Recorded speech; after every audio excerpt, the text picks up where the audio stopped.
XU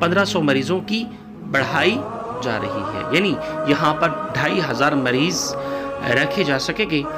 Hyderabad میں نیاز stadium میں واقع آئسولیشن سینٹر بھی تقریباً خالی ہے۔ پاکستان کے ریلوے کی جو بوگیاں ہیں اس میں آئسولیشن کے سینٹر جو خالی ہیں، ہسپتالوں میں 200 مریض بھی داخل نہیں ہیں، ان میں سے ایک بھی نازک حالت میں نہیں ہے۔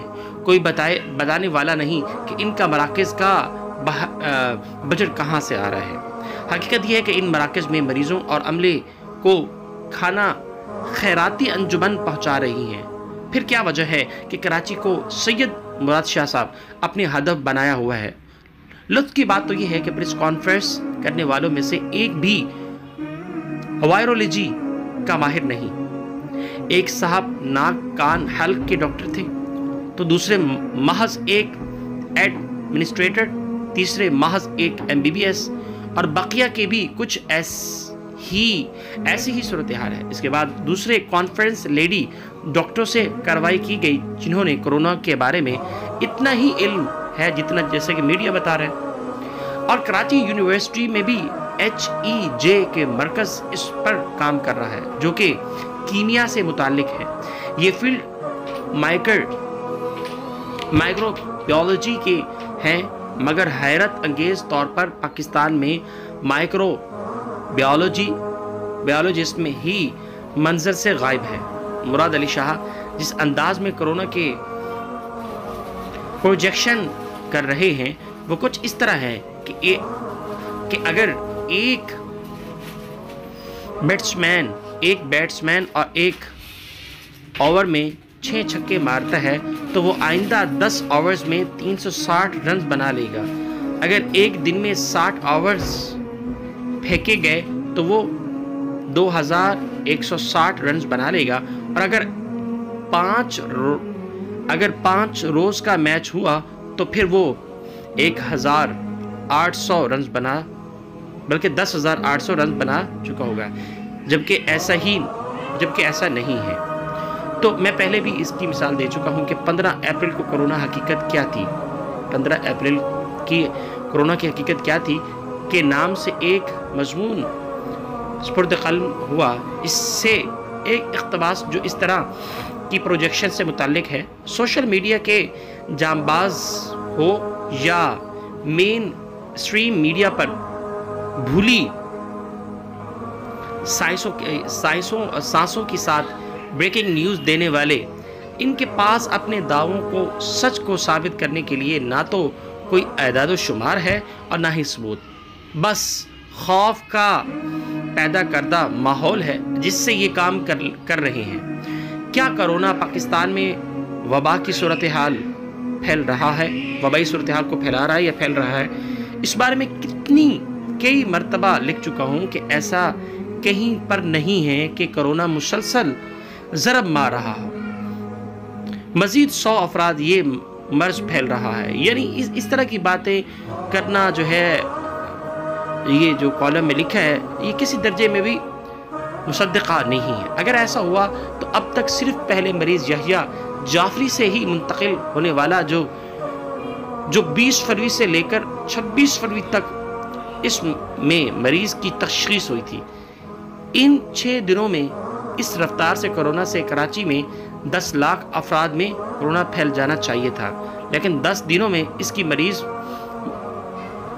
ضرب پا کر 10 ارب ہو جانے چاہیے تھے، مگر ایسا نہیں ہوا۔ تو محترم ناظرین، اب آئیے تھوڑا سا اور حصہ ہے جو کہ آپ کے سامنے میں کالم کا حصہ ہے وہ پیش کرنا چاہ رہا ہوں۔ وہ معاملہ صرف یحییٰ جعفری تک محدود نہیں۔ وزیر اعلیٰ سندھ سید مراد علی شاہ کی بہلوئی اور سائٹ لمیٹڈ کے سربراہ سید مہدی علی شاہ جب زیارتوں کے بعد کراچی ایئرپورٹ پر اترے تو ان کی اسکریننگ نہیں کرنے دی گئی اور انہیں VIP پروٹوکول میں باہر لے جایا گیا۔ جب ان کے بارے میں سوشل میڈیا پر سوالات اٹھائے گئے تو کہا گیا کہ ان کے ٹیسٹ منفی آئے ہیں۔ اس عرصے میں وہ دفتر بھی جاتے رہے اور 200 سے ملاپ بھی جاری رہا۔